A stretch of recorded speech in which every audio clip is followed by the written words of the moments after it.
Welcome, ladies and gents, to the first installment of On the Mic with Mike. I'm your host, Mike on the mic, and we are on the air.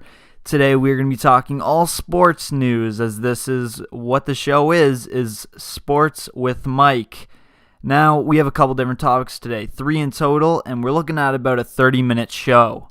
To start off, we're going to start with the playoff formats in the 4 main sports leagues, the NBA, the NFL, the NHL, and the MLB. Now, in the NBA, the playoff format is probably the best of them all, where they do conference. The top 8 from each conference move on to the playoffs, but they don't play each other, and it's conference versus conference up to the finals, so that's an East versus West finish. And then in the other 3 leagues, in the NFL, NHL, and MLB, they all have different installments of division formats. So in the last couple of years, you wouldn't have to be a top 16 team, or in the NBA's case, a top 8 team in each conference. You just have to be the best in your division. This is a big problem for a lot of leagues. The NFL, some teams have much better records, and they get a wild card spot, or they don't even get in the playoffs, just because of this. And that's the same with the NHL and the MLB. In the MLB, the Eastern Conference is stacked. The Blue Jays, the Yankees, the Red Sox, there was one point where all 3 of those teams would be fighting for a playoff spot, but only 2 would get them, and 1 would have to play a wild card game. That is not the way it should go. For the NHL, in my opinion, is probably the worst of all 3. They have it so in the 4 divisions, they have the top 4 teams move on. The top 5 teams. So top 3 in each division, and then from each conference, the 2 best teams that didn't make the playoffs play as the wild card teams and go against the team with the best record from the conference, and then the team at the top of the other conference. In my opinion, this is the worst playoff format. This isn't because of the fact that the way that it goes and the way it plays. A lot of the time it plays out the way it should. But in the last couple of years especially, Pittsburgh and Washington, they have been 2 of the top-notch teams in the NHL. Obviously, it's gone Pittsburgh, Washington in the Stanley Cup race. And each time they end up playing in the second round. All of the last 3 years, Pittsburgh and Washington have played in the second round, and it has been considered to be more intense than the Eastern Conference Final. That is a huge problem. But in my opinion, I believe all these leagues are flawed in a different way. The NBA has it kind of right. They kind of understand what they're talking about a little bit. The conferences, I get it. You want 8 teams representing each conference. I get it. You don't want the Vancouver Grizzlies to happen again. You don't want a team to be somewhere and then they don't get the traction, they don't get the players, and then fans don't come out to watch games. And look at the Vancouver Grizzlies. They were only around for a couple seasons. That's the worst case scenario for any of these leagues, and that's the last thing they want. So when the NBA has it right, I'm not saying that other leagues should follow this. There are many different ways they should do this. In my opinion, it should come down to one of 2. The 2 different ways they could do the playoff formats that would be fair would be, 1, they could just do overall. In the NHL, the NBA, the MLB, NFL, all of it, right? The top amount of teams, so for example, in the NBA and NHL, the top 16 teams, they move on. It doesn't matter if there are, I don't even think it's statistically possible, but 15 Eastern Conference teams and 1 Western Conference team. It doesn't matter. Top 16 move on. In my opinion, for all of these leagues, that would be a much better solution than any that they have right now. Not because of the fact that I'm against the whole division thing and whatever. It's because divisions, it isn't fair. And I say this because you can look in the last couple of years. I remember looking, I believe it was last year, and I can't remember exactly what team it was. Actually, in the NHL, I know exactly what team it was. The Florida Panthers got gypped out of their spot. They came 16th in the NHL, but didn't get a playoff spot. Instead, the 17th place did. How is that fair? That makes no sense to me that if you're a top 16 team, one of the best teams in the league, and in the top half of the league that should be in the playoffs, you're not playing for the Stanley Cup. That makes no sense in any of these leagues. By eliminating this, sure, you're risking Vancouver Grizzlies situation, where the Grizzlies, it's scary because the Grizzlies came in, how much money the NBA spent on getting a team there and how much money Vancouver spent on getting a team there. They got a great pick. I believe it was a second overall pick, and then they ran that guy out of town before he even played a game because of an incident in an airport. That's the worst case scenario. The worst thing that could happen. But think about the upside. You got the 16 best teams, right? 1 versus 16.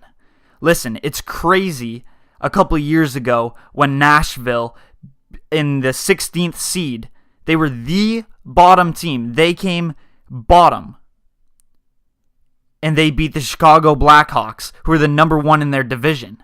And they swept them in 4 games, and they end up going to the Stanley Cup final, and they came 16th in the league. Now, in this situation, it worked out. The bottom team ended up doing it. But think about how crazy that is. How much hype was around that. And then there was a blown call against the Pittsburgh Penguins in the third period, and it cost them the Stanley Cup. That is what I love to see in sports. That is sports to me. Everything else is garbage. The other format that I really, really enjoy and I think would be great, I know there was a league, I'm pretty sure it was a hockey league, I'm not sure which league it was, that adopted this. I think it was last year. They did the pick your opponent. Now this would be an amazing playoff. You pick your opponent.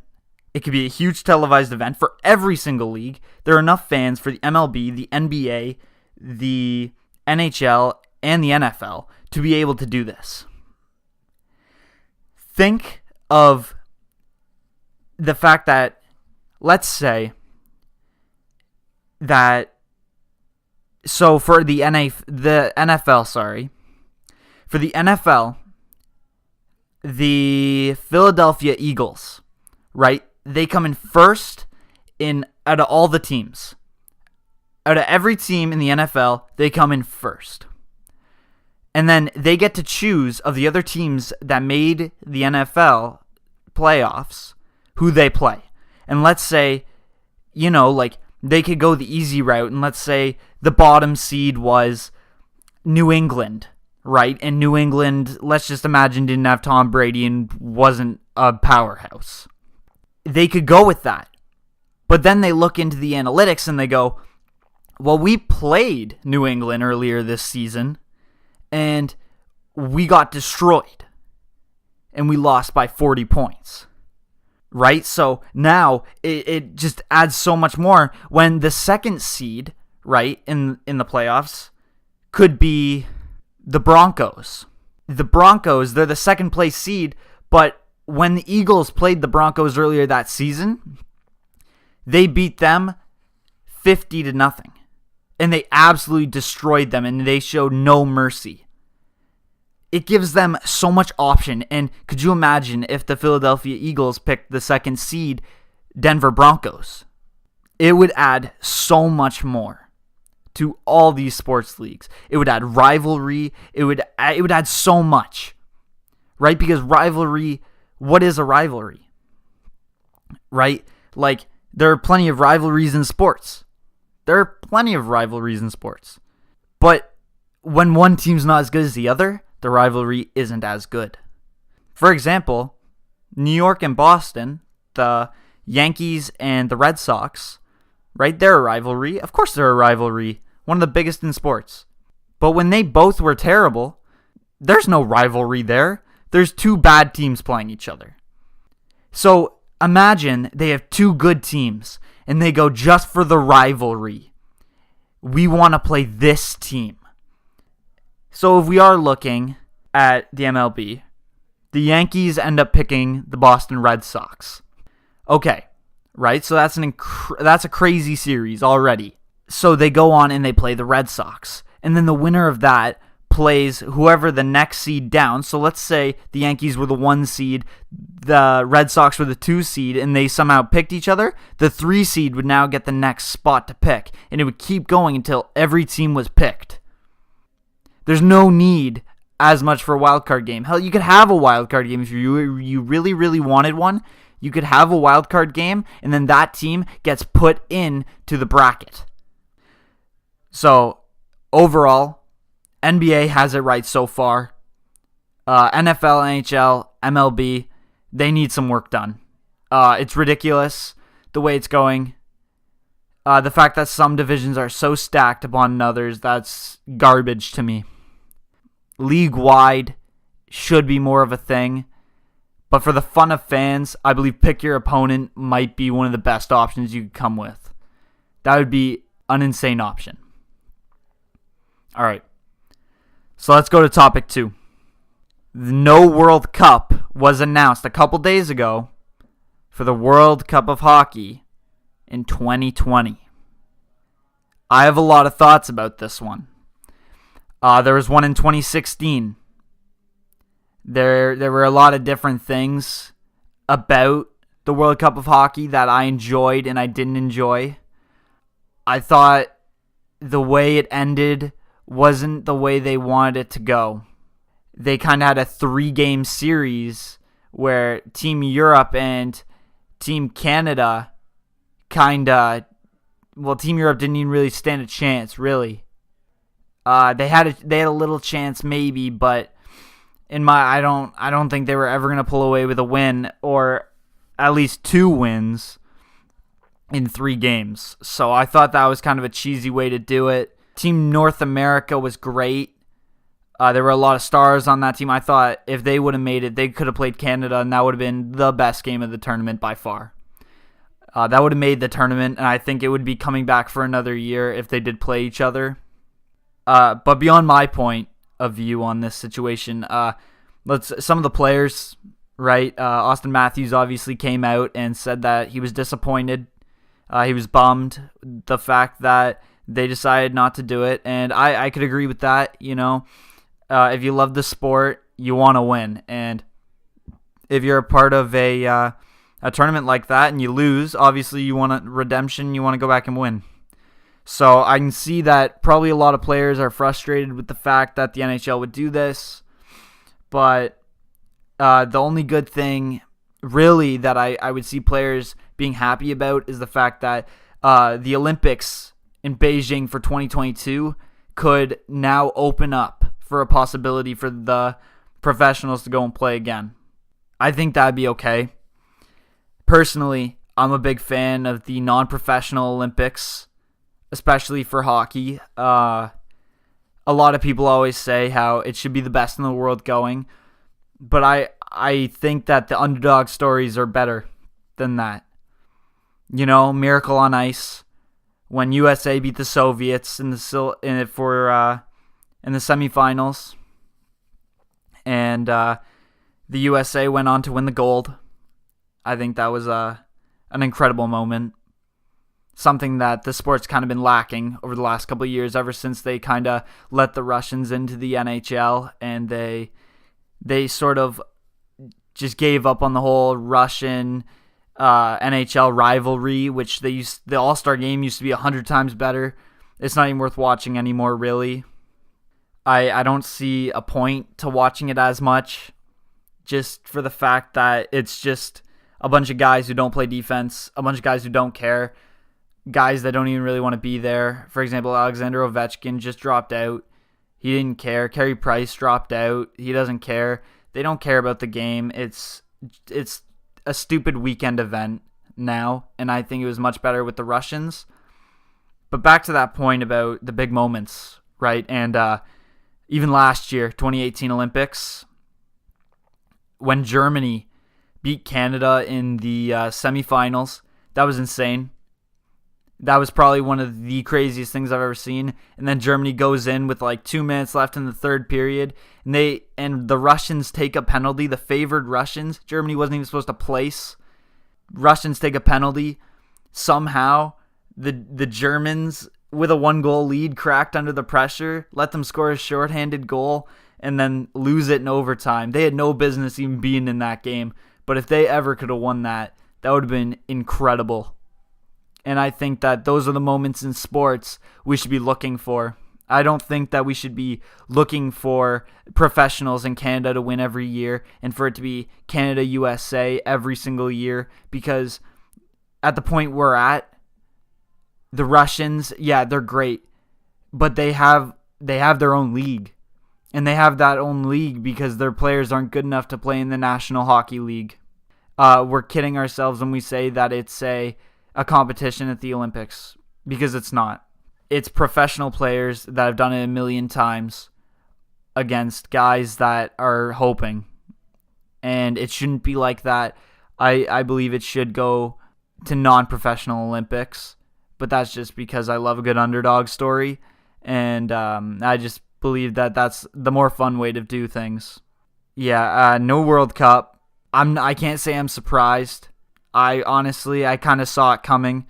The way that the last one went, it was in Toronto, and I remember how hyped up it was around one team, Team North America. Every other team, it didn't matter. I can't even name you probably half the players on the Team Canada lineup from those games, from that tournament, because I didn't care. I didn't feel the way I felt when the Olympics would come around, or even now watching Miracle on Ice, the movie. I don't feel the same way like watching the Olympics with professionals, or even the World Cup of Hockey in 2016 as I do when I watch Miracle on Ice. When I watch Miracle on Ice, I get shivers and I'm like, wow, because it was such an incredible moment that I can't believe something like that would happen. But I don't think there was a chance it was going to come back. They kind of waited to the last minute, and I'm kind of surprised about that. I thought they were going to announce it a lot sooner, that they weren't going to bring it back. I didn't think it was that good of a tournament. And I thought, the tournament, the playouts were pretty good. The turnouts of fans, but again, it's in the biggest hockey market in the world.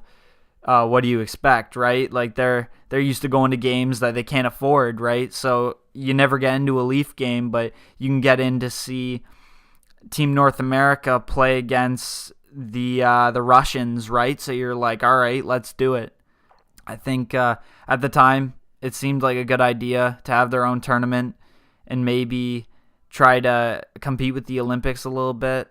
But after all of it was done, I think they tried their best to compete, and I think the Olympics was a great story, but they didn't compete well enough with each other to cancel out. So I'm going to give that one a solid yes from me, that no World Cup of Hockey is probably the best decision. Even though I do love the non-professional Olympics, it's definitely a better decision, at least the way the tournament was run last time. I couldn't imagine if they ever did that again, they would have had McDavid and Matthews both down on Team North America, and they would have found ways to put them on Team Canada and Team USA, and it would have ruined the tournament altogether. All right, and now for our last topic of the broadcast, we're going to talk about the Golden State Warriors and one DeMarcus Cousins' famous return last night. I don't know why I said famous, but he did make his return last night and his first game in the Golden State uniform. Now, in my opinion, this puts Golden State over the top. Let me just read you his stats from last night. He played 15 minutes. He was just playing, I believe he was just being put in for little runarounds in the game, little sprints. They were just trying to get his legs going, really. Anyway, last night, in 15 minutes, DeMarcus Cousins had 14 points, 6 rebounds, 3 assists, and from field goal range, he He was 5 for 11, made 3 out of 4 3-pointers, and was 50% from the line. When you add a star player like Boogie, like DeMarcus Cousins to your lineup, you will be a better team. I don't care who you are, you will be a better team. I understand he has had some problems in the past with different organizations. Sacramento, I know he had some problems there, and I understand that he went to New Orleans, and again, there were some problems. He took a lot of technicals. He got thrown out of a lot of games. My favorite clip is the mouth guard clip. I know a lot of people have seen that before, and when he just spits out the mouth guard, he's known for getting thrown out of games. But when you add a player like this to an already stacked lineup, this guy was supposed to be making $60 million from the New Orleans Pelicans. From the Pelicans, he was going to make $60 million, and they offered him that, and he claimed he didn't get the offer, by the way. And he took a $2 million one-year contract. He wants the ring. He went to the best team in the league, and he pulled a Kevin Durant because he wants the ring. I can't blame him for that. I'd want a ring too. Right? He wants a championship, and he knew he wouldn't even be around all season. But listen to this lineup. Klay Thompson, Steph Curry, Kevin Durant, Draymond Green, and DeMarcus Cousins. That is your starting lineup. 4 all-stars. I don't consider Draymond an all-star. He's got a lot off the court problems, and he is a great defensive player, but he's an offensive liability. With this team, he could be a Hall of Famer. If you have this team around you, honestly, Iguodala could be better than that. But I want to know who beats this team. What team is going to beat this team? Right? We look at the Eastern Conference, right? Because guess what? Golden State's already at the top, right? They're already third in the league with, by the way, Curry has missed 11 games already. Draymond has missed 14. And DeMarcus has been gone all season. They're top 3 in the league with minimal use from those 3 players. That's ridiculous. Now, the only 2 teams ahead of them are the Milwaukee Bucks and the Toronto Raptors. I think a lot of people have their money on the Bucks or the Raptors, and I don't understand why. Don't get me wrong, the Raptors are a great team. The Raptors have a great team. Milwaukee has a good team. But it comes down to it. Who's who, right? They're third place in the league, and they've been missing 3 guys for a lot of their season. Right? 11 games out of 46 games. That's a lot of games missed. He's played 35 games out of 46. That's not as good as you would think. Draymond, 14 games. Boogie played his first game of the season last night. And this team isn't considered the favorite. That is ridiculous. There's no chance that this team is going to lose to the Raptors or the Bucks. It doesn't matter what they throw at them. Listen, I understand Antetokounmpo, he's a great player. But he cannot, and nobody can, beat that lineup. Kawhi Leonard cannot beat that lineup. Right? There's no way that they can take that lineup. Now, I'm going to make the prediction right now that Golden State wins. Golden State has the ball in their court. The ball is in their court, and if they want to win, they can win. That is, if they can stay healthy. Steph has been getting hurt a little bit in the last couple of years. He had a lot of ankle issues when he was younger. Draymond's missed 14 games. He's been having a lot of troubles with Kevin Durant, too. They've been very vocal about the fact that they didn't like the way they talk to each other, and they may say that it's shrugged under the rug, but there's no way. Now, if they can stay a team and they stay healthy, I believe there's no chance they lose. And that's all I got for Draymond. I want to thank everybody for coming out and listening to On the Mic with Mike. I'm your host, Mike on the mic, and I just want to say thank you for listening. And if you have any comments or any concerns, please go down the comments and leave me a message. Leave the like on the video if you would like. Thanks again for listening. See you guys next time. This has been Mike on the mic. We are now off the air.